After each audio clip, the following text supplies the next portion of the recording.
So this afternoon we're welcoming Justine and Nicole from Journey into Play. Justine and Nicole met in 2007 and quickly realised that they were on the same page in their teaching practice. Justine has a Bachelor of Fine Arts and a Graduate Diploma of Early Childhood and a Certificate 4 in Training and Assessment. Justine and Nicole will share their secrets for creating inviting play spaces full of possibilities to enhance children's creativity, curiosity and play experiences. They're different. They think outside the box because they never got to play in the box in the first place. They gave the box to the children and watched them go and play. And just another little plug for Malarkey is Malarkey is hosting Australia's first ever play conference in 2016, and there's flyers on the table over there. So over to you, Justine and Nicole. Thank you.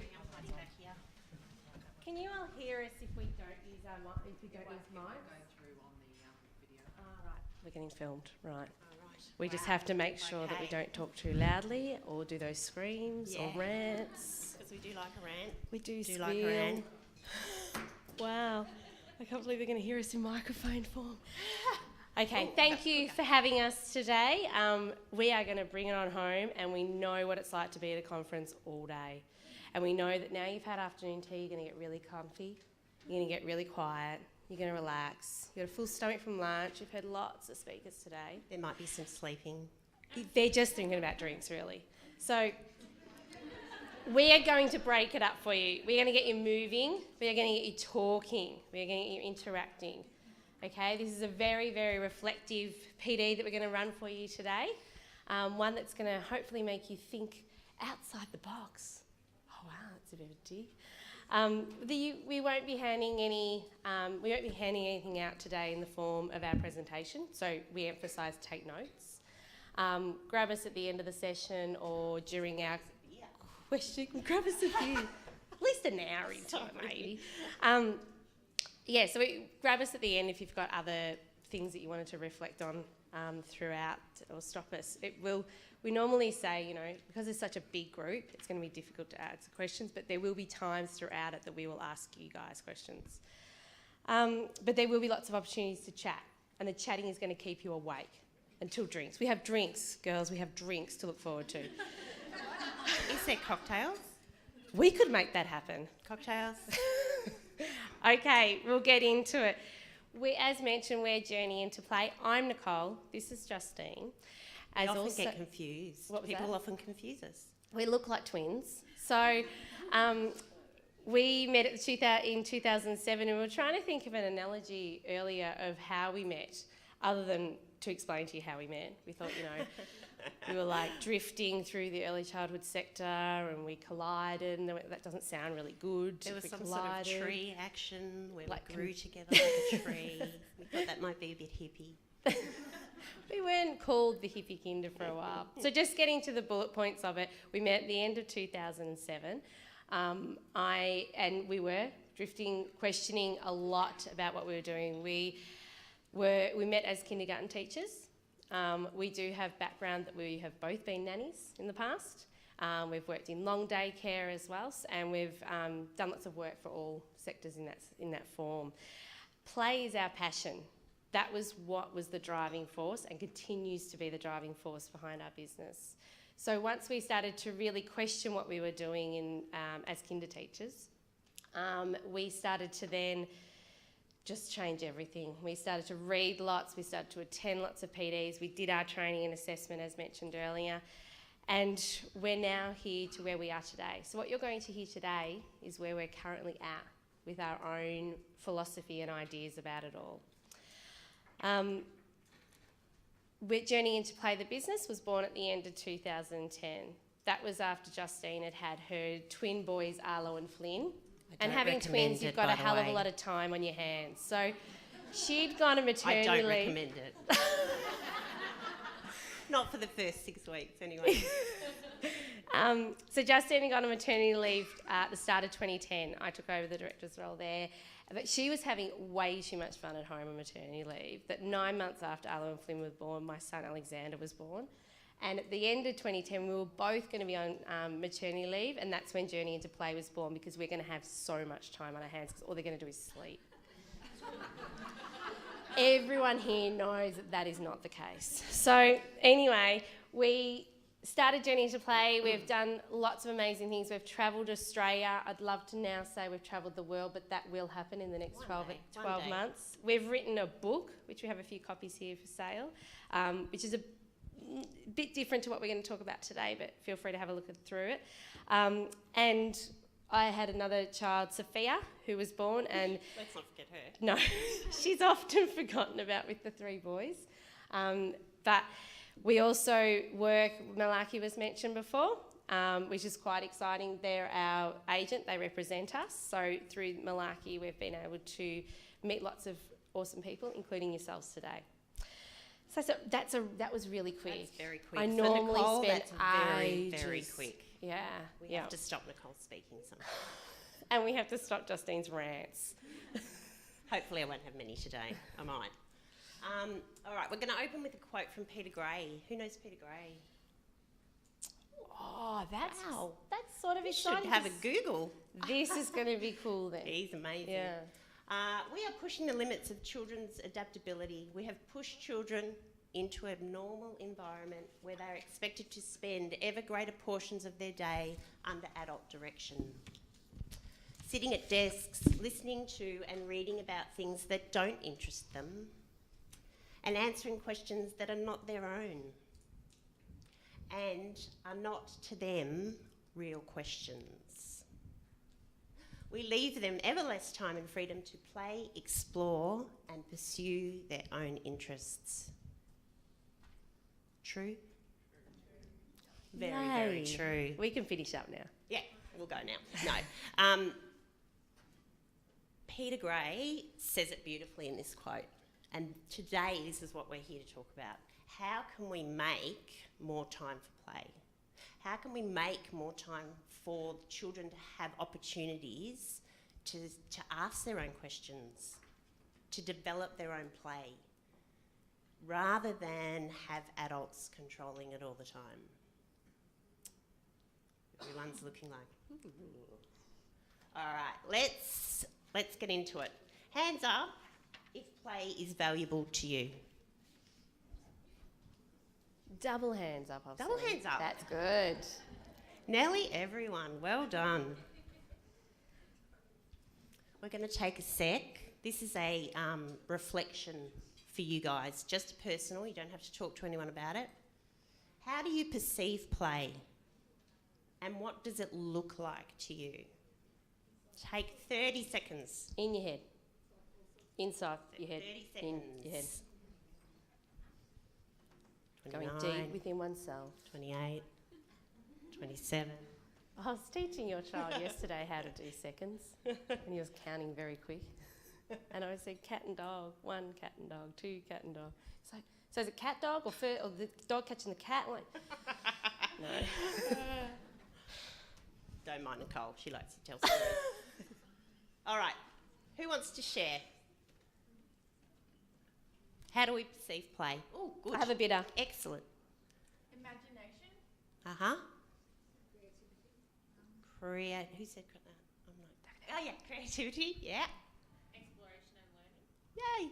Freedom. Woo. Problem solving. Oh, Problem solving, I heard. games, someone? Fun. Fun. Enjoyment.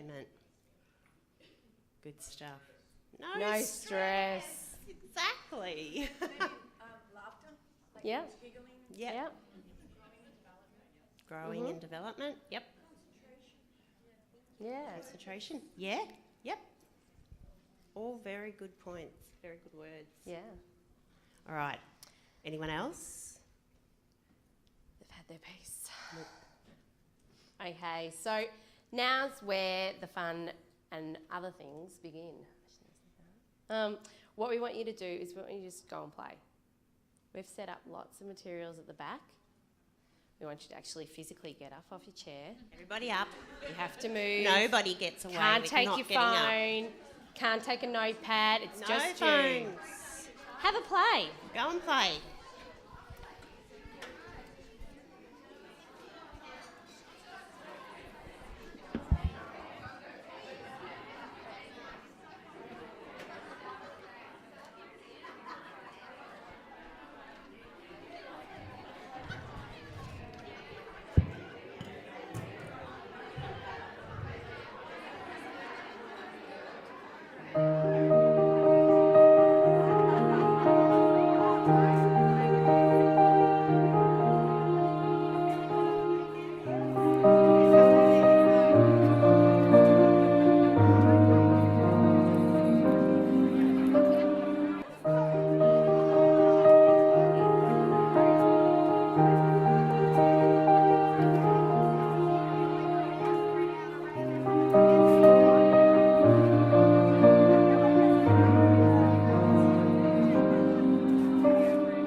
Okay, we are sorry we had to interrupt that because some people were really into it.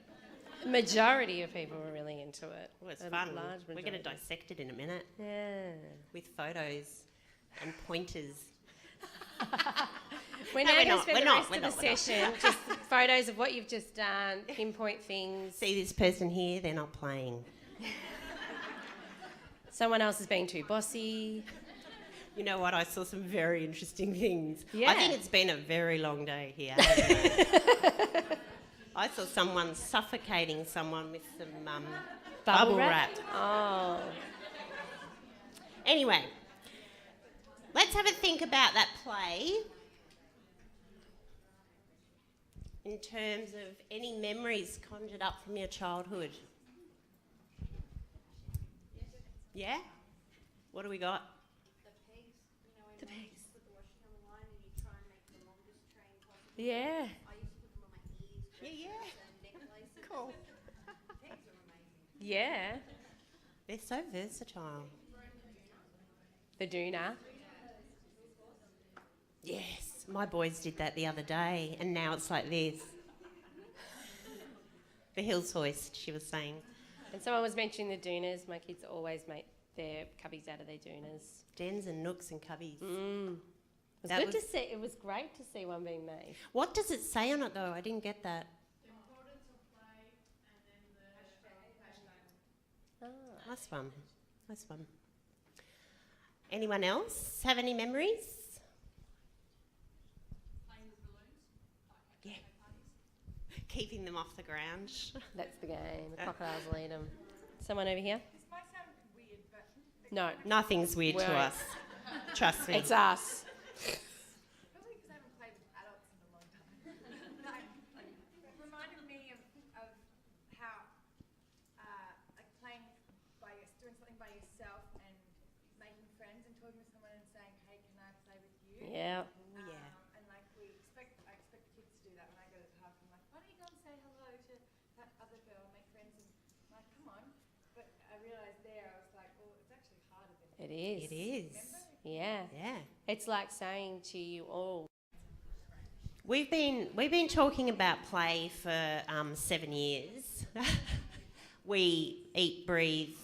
Oh, well, I can speak for myself. We do. We eat, breathe, and sleep, play, pretty much. overanalyze. I could talk about play all day if you haven't gathered, but there's a lot of work to do. Play is really undervalued. And those of us who work with children, it's come a hell of a long way in the last maybe 5 to 10 years, but it's still got so far to go. Or, making sure that the stuff you're offering, you've done a risk-benefit assessment on. And by saying risk-benefit assessment, we mean things like there might be a risk involved, but let's look at the benefit of that risk. And when we talk about risk, we're not talking about putting children in danger, but we all know that you can't eliminate risk from any environment, regardless of whether we're watching children or not. Yeah. The last place I worked at, there was lots of risk. There was lots of fire and climbing trees, and it was a bit of a madhouse, but it was awesome fun. And there were 90 families that came through that service, and we had one broken arm for the year. And that child fell off a plank that was about that high off the ground next to an educator. So it's that kind of stuff. It's like, things will happen. We just have to be aware of it, and we have to have made sure that we've done an assessment on it and cover ourselves off. And most importantly, finding pockets of time and space where play can happen. Because play won't just happen when we say, okay, go play. In the next 20 minutes you have play, that's it, day. If anyone on the street watches children walking along, they'll see children don't walk along kind of just yay. One of my children has to climb every single fence on the way to the shops. It takes about, 50 minutes to get there, and we're like a block away. Don't put things out and then say, no, actually you can't use that once they've seen it. No, that's a bit dangerous. No, I don't have that. If you're going to give it wholeheartedly. And don't just have it when we used to go into services and they'd have them all up high for them to see. It was just teasing the kids. This is us. This is how you can contact us. The screen you saw at the start and the screen that we'll show you in a minute is our website and Facebook pages, but this is how you can email us directly on these. We like questions. What was that? We like questions. Yeah. And if it doesn't challenge you, then it doesn't change you. Many years ago, I used to see challenge as a really negative word, and it used to just bring on a lot of anxiety and a lot of shutting my eyes and closing off. That's changed, and that has been awesome, is one word, but it's changed me. It's changed the way I've looked at play and the way it's changed me as a mother as well, and the way that I deal with children. So challenge yourself. Have that reflective moment. That was nice. That was a bit deep, wasn't it? It was. We, again, obviously, Malarkey represent us. We are going to be at their play conference, which is absolutely going to rock. It's going to rock. So if you have the inclination to come and hear about all things play, come along.